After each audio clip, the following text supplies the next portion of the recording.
Welcome to Let's Talk Rescaled, the podcast where we dive deep into the heart of justice reform. Hosted by Noa Shoshan and brought to you by Rescaled, a European movement dedicated to reshaping our approach to incarceration. In each episode, we explore the concept of detention houses instead of large prison institutions, shedding light on the voices, stories, and ideas that are transforming the landscape of justice across Europe and beyond. From policymakers to practitioners, advocates to academics, join us as we engage in insightful conversations with those on the front lines of systemic change. Chiara Serafini is an Italian socio-pedagogical worker interested in harm reduction, community empowerment, and social justice. Following an internship in Portugal with Reshape social support projects for people deprived of liberty, she has collaborated with Reshape's advocacy team and with the Rescaled movement. Duarte Fonseca is from Portugal, an independent consultant with over 10 years of experience in innovation consulting, social entrepreneurship, and advocacy. Until recently, he was the CEO of Reshape, an association he co-founded in 2015, whose mission is to ensure the dignified reintegration of people who are or have been incarcerated. So, hi, Chiara. Hi, Duarte. Thank you for being here. Thanks for Hello, joining Noah. the podcast of Rescaled.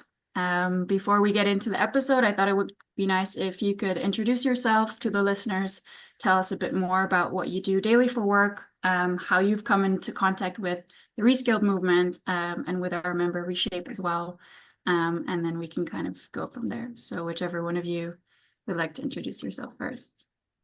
Hi, I'm Chiara. I'm from Italy, and I'm a socio-pedagogical worker. So I've always been interested in harm reduction, community empowerment, and in the latest years, I've been working on social justice. So I started off doing volunteering in prisons in Italy, and then I bumped into Reshape when I was looking for an internship abroad. So I worked at Reshape both in their social support projects, and then I continued collaborating with them in the advocacy team. At the moment, I am here in Italy and I am working for Antigone, which is also working within the prison system and in advocacy for social justice and improving this prison system. Nice. Hi, I'm Duarte. So I'm one of the co-founders of Reshape. Back in the days, 2013, we started informally, and then we were legally incorporated as an NGO in 2015. I started quite young as well, doing some volunteering work inside prisons. And then we and so a couple of other people, we started Reshape, and I was also part of the first members joining to decide what to do with Rescaled, and where we decided to become a movement, and yeah, it's so through my life, I've been having the opportunity to launch several social businesses, not only inside Reshape, but also before on another NGO I worked with, and nowadays I work more as a consultant. So I don't have any more executive functions at Reshape. I'm just a member nowadays, and a proud member. Okay, and nowadays as a consultant, I'm an independent consultant. I also help some NGOs build their own social businesses and social business models, so they can also build their own sustainability while growing their impact. So yeah, long story short, is this my connection to the justice system, to Rescaled, and to the what I also believe is the future of the prison system, that is around detention houses and small scale.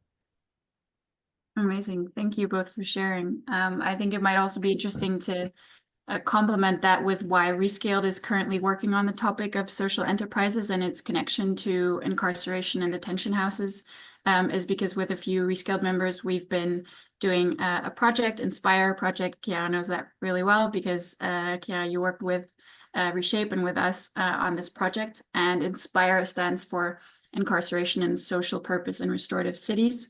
And the whole idea or the setup of the project was that it's kind of a collective learning process where we look at, okay, how do detention houses kind of what do they look like in their economic, social, political context, and their urban context as well, and that we wanted to explore whether a detention house could potentially finance itself through a social enterprise, or even if just a social enterprise could kind of bring advantages to the management and development of a detention house. And I think maybe, Chiara, you want to touch on that a little bit, what your experience was kind of working on this topic at Reshape, and yeah, what you were looking at there.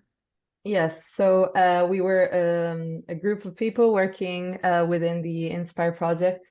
So our first aim was to define what a social enterprise actually is and how it connects with the broader ecosystem, even in, let's say, mainstream prison systems, and how different practices could be inspirational, and especially what every single practice could be useful to learn from in terms of advantages, but also obstacles. And I think it's still something that has to be developed. So that's our starting point. Actually looking out for different practices around different countries and trying to see what the different elements are in each social enterprise. Mm-hmm. And so we use the term social enterprise, but there's also social business. There's a few other terms. If you had to, both you, Chiara, and maybe afterwards, Duarte, if you had to define, like, what do you view as a social enterprise or a social business? Is it one that reinvests all the surpluses only for that purpose, or and instead of maximizing for profit for shareholders or owners, or can it also be a business which has a social purpose, and can it kind of be a mix of that, or do we see different types of social businesses or enterprises? I think we can talk about obviously different types of social enterprises, and there are so many definitions based on perspectives and on how the profits are reinvested. I like to highlight that for me, social enterprises must be in the first place an opportunity for people who are in conditions of social disadvantages to engage into an activity, a professional activity that has both a social purpose and at the same time an economic purpose. This obviously brings up lots of issues and lots of difficulties, but the first thing is that a social enterprise has to be a means for social inclusion. Yes, this is the most important part for me. How do you feel, Duarte?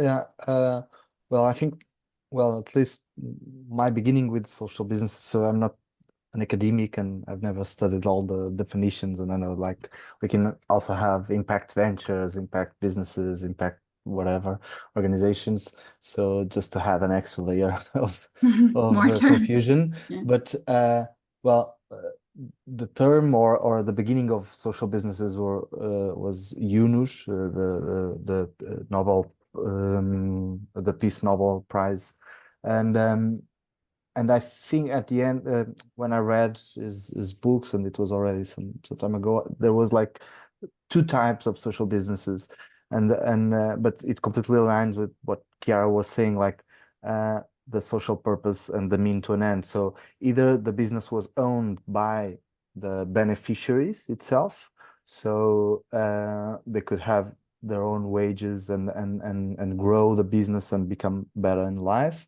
And I think South America has lots of this with cooperatives and stuff like that. And we don't have so much, at least here in Portugal. I don't. Italy has a lot as well, actually. The other countries I don't know much. And the other way, and the other type would be the product or the service that the social business develops and delivers at a cost. It doesn't matter the price, is giving positive benefits to the beneficiaries. They could be the users, or they could be the employers, or the intermediates, or somehow, but the value proposition is aligned with the interest and the need of this public that we want to serve with the social business itself. I think things have evolved, and either like with B Corps and impact ventures, etc., even lots of mechanisms from the venture capital being applied to social and philanthropy, like it's called the strategic philanthropy and stuff like that. And what we have seen is you can have lots of impact and still make profit from it. And so that's why I think nowadays you can have lots of private, limited by shares companies that consider themselves social companies or social impact ventures. And I think it's fine, although maybe not completely aligned with the first definition or the burning of the concept. Thanks for sharing that. I think then I think just sorry. I go think ahead. it's at the end is like, why building an NGO and not a company, or why building a company limited by shares, or in Portugal we have anonymous societies, or it's at the end is just a legal way that serves better the purpose. So it's fine if it's a company, if it serves better the purpose you have at the end, or maybe it's better to be an NGO because the purpose is different. So, or a cooperative or a foundation, whatever. So I think there are only different legal ways of achieving a goal. That's nice that you bring that up, because I remember during the kind of meetings of our Inspire project, we were also talking about, or Reshape was presenting the desk research that they had done, and then someone asked, okay, so what's the difference with a company versus an NGO, which also kind of finds a way to finance itself, and kind of seeing whether that would make a difference in the outcome and kind of what role you wanted to play related to incarceration. And maybe that's a nice segue. So why are we actually looking at social businesses or social enterprises and their link to incarceration? This is especially interesting when we look at detention houses, because with large scale prisons and large prison institutions, that's not something that we have often seen. We do see like public-private cooperations, but that's often, for example, for the building of prisons, or like maintaining and mostly investment, but not so much the day-to-day work. So we were also discussing, okay, would that look any different in a detention house? And could we also see how kind of the meaningful activities that are done by people in a detention house, so people who are incarcerated, whether they hold a link with a social business? I think a good example of that, one that both of you are very familiar with, is Reshape Ceramics, of course. I think, Duarte, you were very closely involved with starting this up from the ground. What would you say were kind of the biggest obstacles in the beginning of having, maybe also just briefly tell the audience kind of what is Reshape Ceramics, or how did that idea kind of come to play? So Reshape Ceramics is a social business that is owned by the NGO Reshape. Actually, is inside the same legal. There's no separate entity for Reshape Ceramics. So and the main idea is we will provide jobs for them that are still incarcerated, for them to first get some money, save some money for when they leave prison. Second, to start to have some more normal routines. That is the when you get out, and you will have, or hopefully you will have. So to get used to that. And then at some point we understood that actually Reshape Ceramics were more than these two, though. So this was our assumptions. The third one was actually Reshape Ceramics was a self-esteem business. Like people understanding that they can produce some products that were sold in some stores here outside in Lisbon for 50 euros, and they understand, whoa, I made this, so I have value. I'm capable of producing something that is beautiful and others value at 50 euros. So it was also a self-esteem business, and that's really important when someone needs to reintegrate themselves in society. The first thing is, if you don't believe in yourself, probably 90% sure you will fail. So so that was the main idea of what is Reshape Ceramics. Your question was, sorry, on the main obstacles that you kind of yeah. experienced, Yeah. integrating that with the prison system. And yeah, so yeah, well, the first was COVID, so it was obvious all the prisons closed more than they used to be. But well, prisons have very strict routines in terms of schedules and times, etc. So it's not possible to build a business that wants to compete in the normal market outside and generate revenues to hire more people and employ them, but still it needs to pay the costs and then hopefully generate surplus that you can reinvest. And working like 4 hours a day, it wouldn't be possible to be sustainable. So the first obstacle was, okay, we need to open an outside workshop unit to produce outside, where we hire ex people that were previously incarcerated. So that was, I would say, the first obstacle. Then there's always the security obstacles, normal ones inside the prison, like what? But they have knives, they have kilns, they have whatever, so they can do bombs with it. So it never happened, of course. And then, but so you have this awareness and this work you need to do with the prison staff and with the like changing a little bit the culture and like just trust, be with them, and they want this opportunity, so they don't want to blow up things and lose the opportunity. So that's I think it's the one-on-one on psychology and human relations. Trust people and they will trust you. Treat people kindly and they will kindly treat you back. But I think there's a third obstacle, but this is common to all the social businesses. It is usually in a business, you always have this tension, and it's a positive tension between production and commercial or marketing or sales. Okay. So sales want to sell more and production say it's impossible to produce more. So this is like it, and you can apply this to services as well. Like commercial want to sell more, and the consultants, they don't have more hours available in their day, so it's not possible to deliver everything. I think here you have a third factor that is we are talking about people that are in a process of reintegration or recovery, and you can apply these to all kinds of problems, from mental health to homeless to whatever.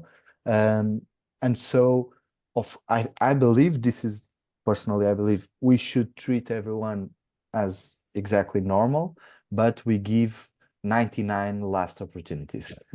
So like, I think in a normal business, you would not accept some behaviors or some less productivity that here you accept because you are training. And at the end, that's your last goal, is this person to be reintegrated. So how can you make a business model that accumulates less productivity? And that's tough.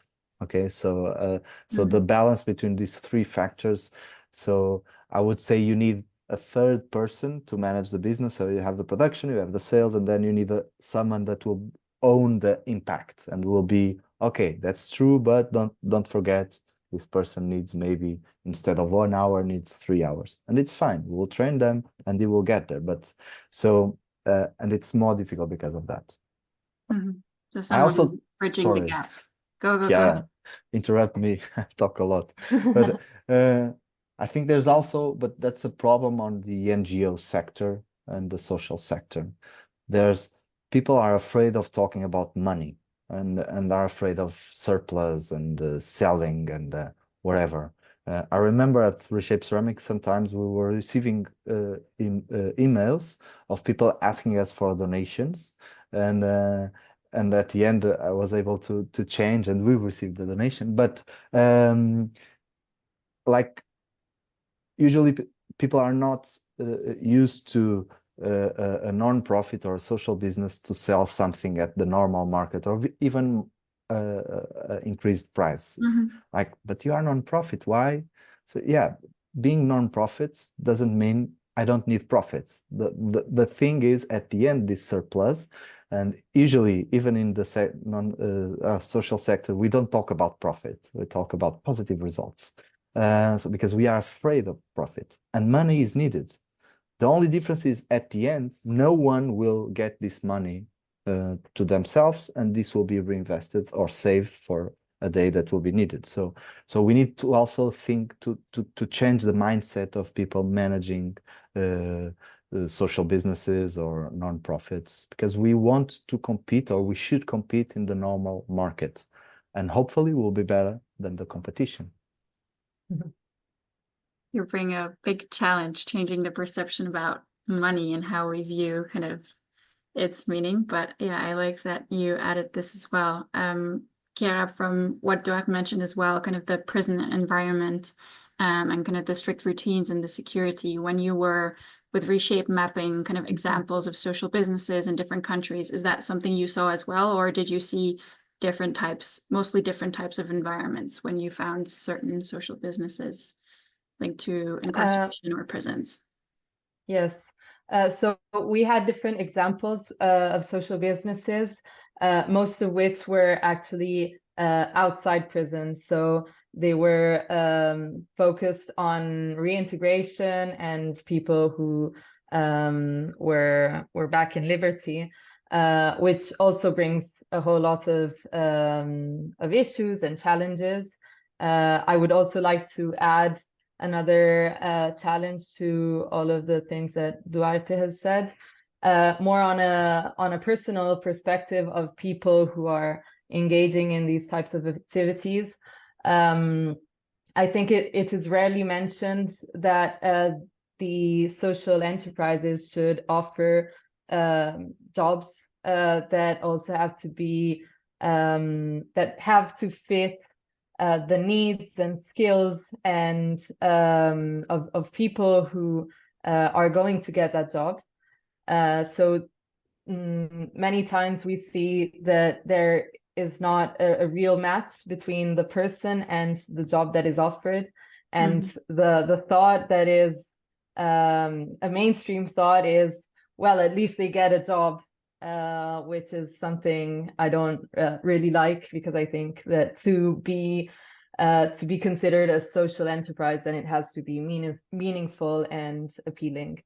But going back to your question, I would say even in northern countries where, for example, we studied a social enterprise that was based on a brewery, and they were producing coffee. They also had lots of issues with the schedules and all the rules that are inside a prison.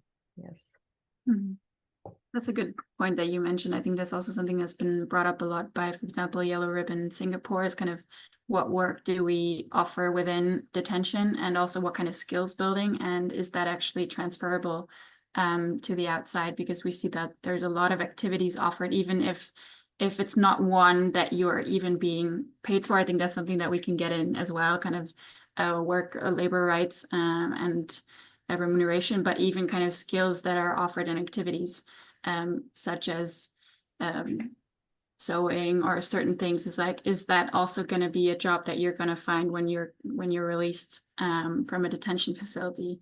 Yeah, but just to, because I think it's two different things. Like we can't expect, and I think that should not be our aim as social business and social entrepreneurs, whatever, to provide jobs to everyone. And so I think it will always be impossible to get like the entire spectrum of possible jobs and possible skills to then match everyone. So I think this should be only one more way, like a complement. I really like, I don't know if you know CIRE from Catalonia. So it's a public company, I think, managed by the General Direction of Prisons of Catalonia. And what they do, they are responsible to get companies, for profit, non-profit, whatever, to work inside or in their facilities of CIRE, inside prisons. I think they employ between 3,000 to 4,000 employees, people that are incarcerated, and they have a huge range from aeronautic industry to ceramics and the more normal stuff that we are used. So I think we also need to step up on first think on public-private partnerships, and the second to go beyond the normal manual labor, there are some, Televerde Foundation, I think in US, for example, they have call centers, they do sales and stuff, like everything online, but they were all inside prison. So, but then you have another obstacle, internet, computers, they are very dangerous, being ironic, but for those that are only listening. But so I think we need to push to involve more, and that's why I think detention houses are perfect, because they are integrated with community, and it's what you need. You need to be integrated with community in order to attract as well the companies and the society, to be part of this system, because this system is part of the society. So yeah. Absolutely. That's a great point of how do you attract more employers, and how can you even have an environment where it's possible to carry out certain jobs or to leave a detention facility. I think that's an interesting benefit of detention houses, is that people can also be employed together with people who are not incarcerated, to have a more realistic environment. Of course, again, it's not possible maybe for every individual, but that's something that you should kind of see on a case by case basis, I guess, and kind of who your target groups are.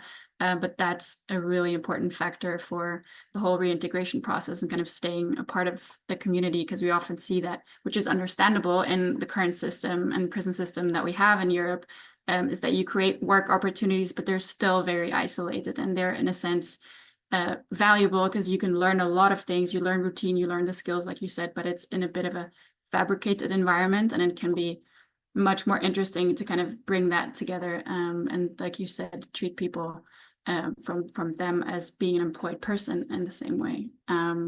And we spoke a lot about challenges and kind of obstacles, and you kind of segued into this now. So maybe we can talk a bit more about some benefits of detention houses kind of for a social business, and how that environment can make it easier, for example, to collaborate with a social business, or to have it kind of be a part of a detention house. Is that something, Chiara, maybe you want to jump? Yeah, I can say something about this. I think one of the major advantages could be to, well, in an ideal world that we're talking about, so where jobs that are offered are both appealing and well competing with other services, and sustainable, and etc. For sure, this is a way of actually going through social reintegration and accessing the labor market on one hand, in a very safe way. I think this is very important, because starting off with a job is something difficult if you've been unemployed for a long time, or if you've been stigmatized because of different factors. So I think this is very, very important, that jobs are also seen as a safe space where people can learn skills and create new social connections, and meet people from the community. And at the same time, which also goes along with the safe space, is that these activities can be really normalizing. So I was thinking back to one of the examples of the Inspire project. One of the people we've interviewed was from the Stretcher restaurant in Prague. And I think one of the co-founders was really talking about this topic of normalization. And obviously a restaurant being a service where there are clients and the employees on a daily basis have to interact with people, with customers. That gets you back to a normal routine, which is also really important when getting back to liberty.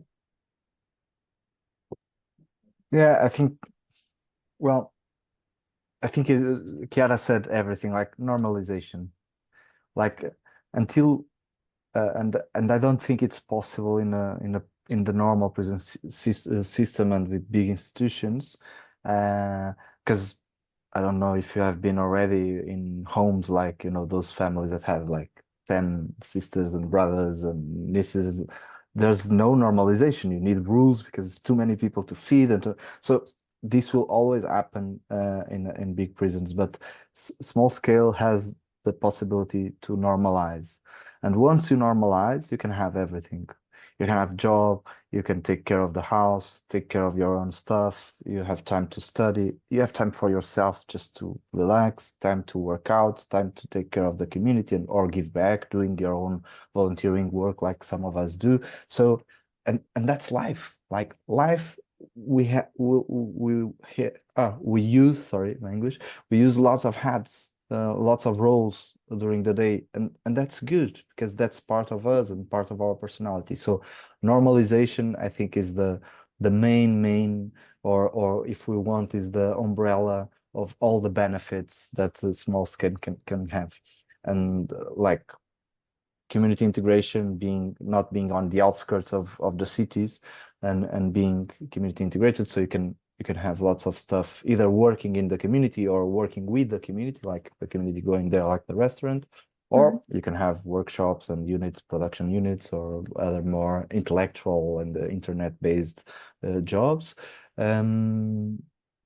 Yeah, I think like being small scale, the relationship, and I also think it's good, like not everyone in the same house is doing the same job, like a normal family. Like I don't do the same job of my wife, so we always have stuff to also comment and to learn from each other. And sometimes I ask for help, like I'm having this challenge in my work, and this is positive, this is life, this is evolving as human beings. So yeah, I think Chiara said it all, so I'm just paraphrasing with different words.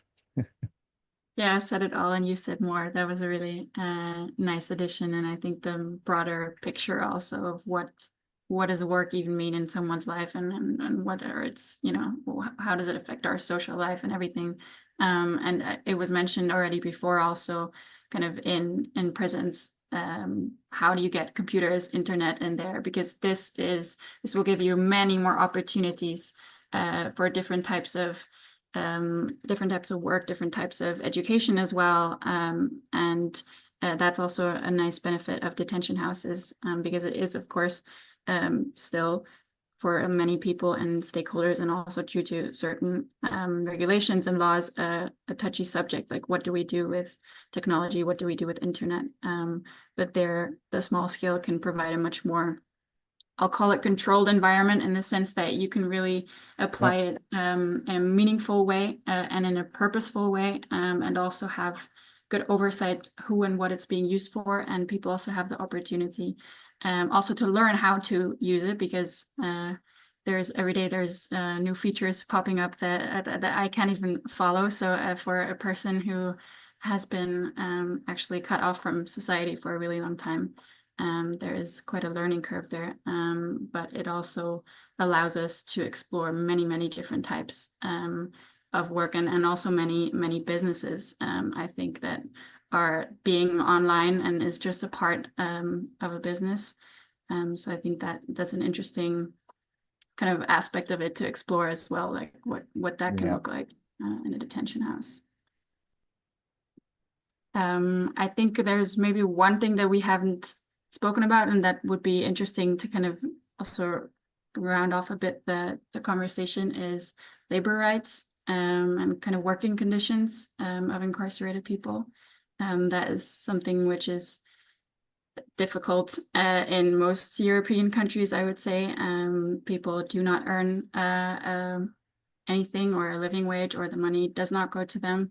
And the same for like, how can we safeguard their working conditions, and kind of from the perspective, especially also of a social business, especially thinking of the target group that you're working with and working with people who are incarcerated. How could that maybe look differently in a detention house? No. Do we see more opportunities there? Yeah, well, first of all, I don't think there is one right answer here in terms of especially the payments and stuff like that. Of course, I don't agree at all with what is practiced in most of the countries, like paying less than $1 or whatever a day sometimes. So it's just crazy. So I think when, at least for example, in Portugal, we don't have a law on that. Like we have a law saying we should have work, blah, blah, it should be incentivized, but then that law was never regulated. So people can do whatever more or less they want. And so for us at Reshape, at least, and with Reshape Ceramics, the criteria was at least the minimum wage. If we don't have a specific rule, a specific law, let's apply the general law. Okay. And this is a lot inside prison. Okay. It's just to give you an example. There was 1 year that the minimum wage increased. I don't remember how much, but I remember that the increase per hour they received at the Reshape Ceramics was higher than what the other guys working on other places inside prison were receiving per hour. Only the increase was bigger than what they were receiving. So, and we were talking about maybe 40 or 50 cents an hour, okay, of increase. So it's nothing. So I think they should be paid, but I like other rules. Like I think Italy has this. I'm not sure. I know Brazil has like the or like you work 3 days and you cut one to your penalty, for example. There's a name for this. And I like because this incentivizes the system on one hand, that they want to put people to work because this way they will have less people there because people cost money to the state. On the other side, it incentivizes people to that want to start working because this way they can cut like 25% of their penalty at the end. So it generates here an interesting balance. I also understand, like, I think it was Catalonia with CIDE, they decided the minimum wage for prison should be 70% of the minimum wage, national minimum wage, because they made a calculation, and the other 30% are what companies are losing in terms of productivities because of rules, and what the prison is also paying for keeping them there. So it's interesting, and I think it's fair. It's like not $1 a day, it's 70% of the minimum wage, it's something. So, but I understand, I don't have any like, no, I really believe in this way, so I don't have that. Then labor conditions and stuff, I think it should be the same. Like you should have an insurance. It should count for your social discounts and your future social security and pension. So you are working, you are producing, you are generating value to the society. So I don't see any difference. Like they are only in that place, but besides that, they continue to be humans. And at least in Portugal, they don't lose any other rights. They can vote, they can go to the doctor, they can do. And I know it's not the same in every country, but here, like, so I don't understand why we don't have that. And sorry, the detention house. I believe, just to compliment, it will be much easier. First of all, because we are talking about 10, 20, maybe 30, doesn't matter, but we are talking about much less people per house. So it's much easier to take care of each of the cases individually. Like we have a very good prison here in Portugal called Torres Novas. I think there are between 38 to 42 people there. And of course, the staff and the board, the governor of the prison are really good, and that makes a difference, of course. But like no one leaves the prison without their ID cards, etc. in day.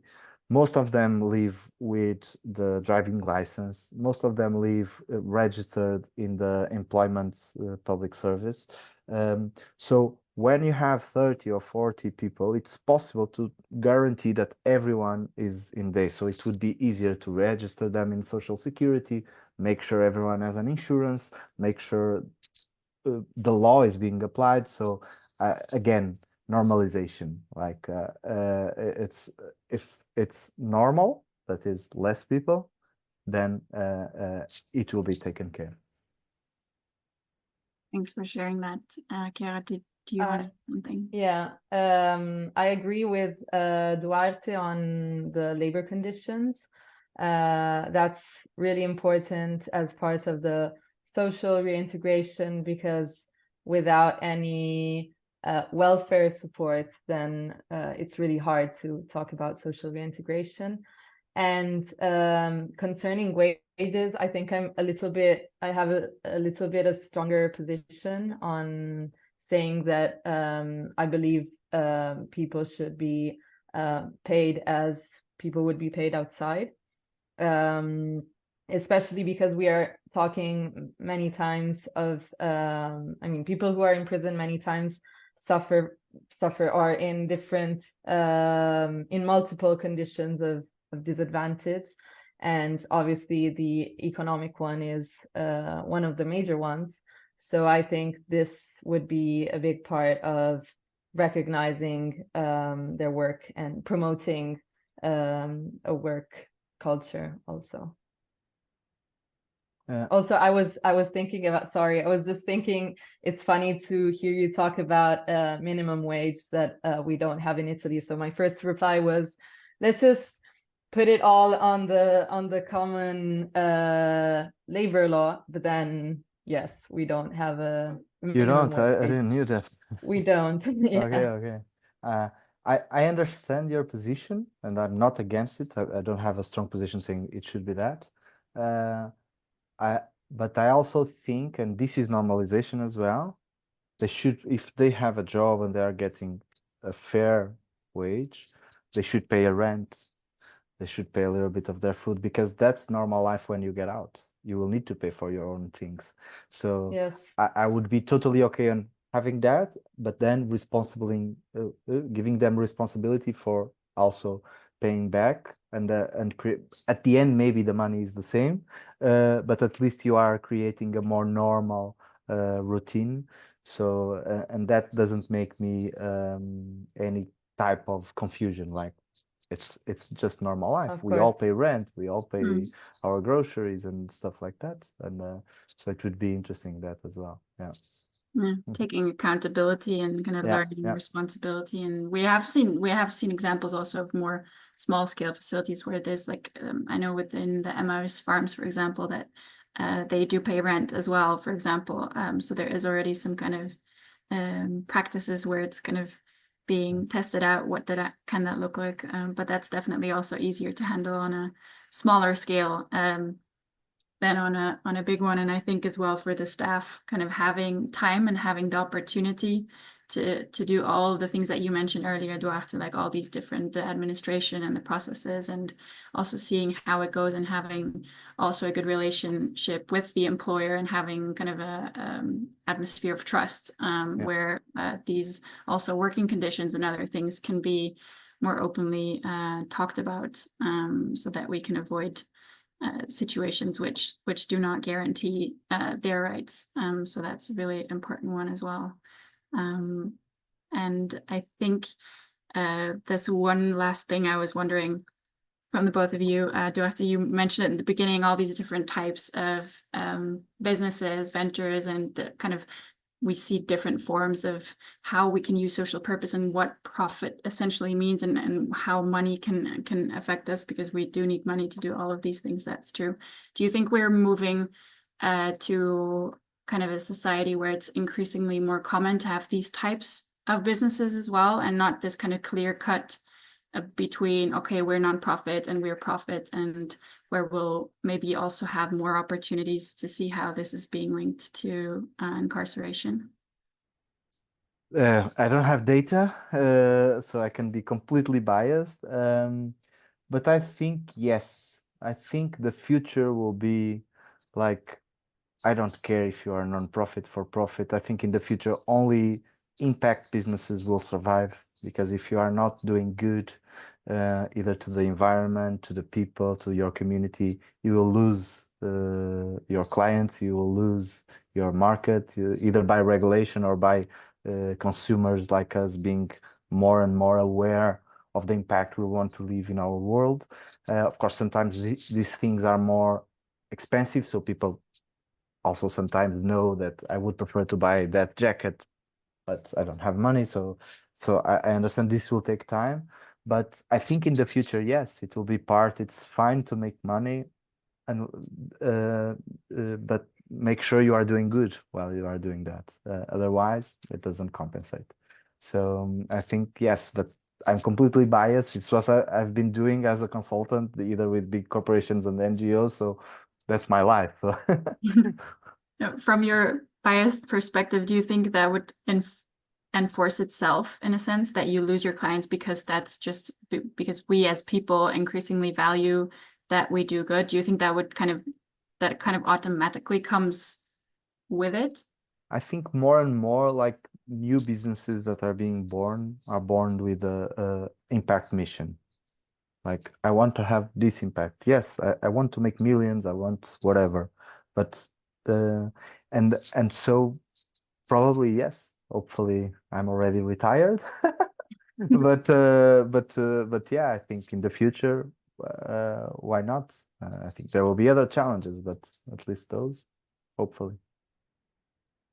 Yeah, what do you think, or what is a question that you were left with kind of working on the Inspire project and on this topic of social businesses? There's something in your mind you're like, this remains unanswered for me, and it's something we should explore further. Sorry. No, just a reflection that sometimes I have on like something I think about lately is I believe more and more that the prison system or the justice system reflects our society, and it makes it even more clear on how discrimination and inequalities work in the prison system. So I wonder if we should start even battling on a broader social field regarding jobs, for example, because I believe it is very difficult to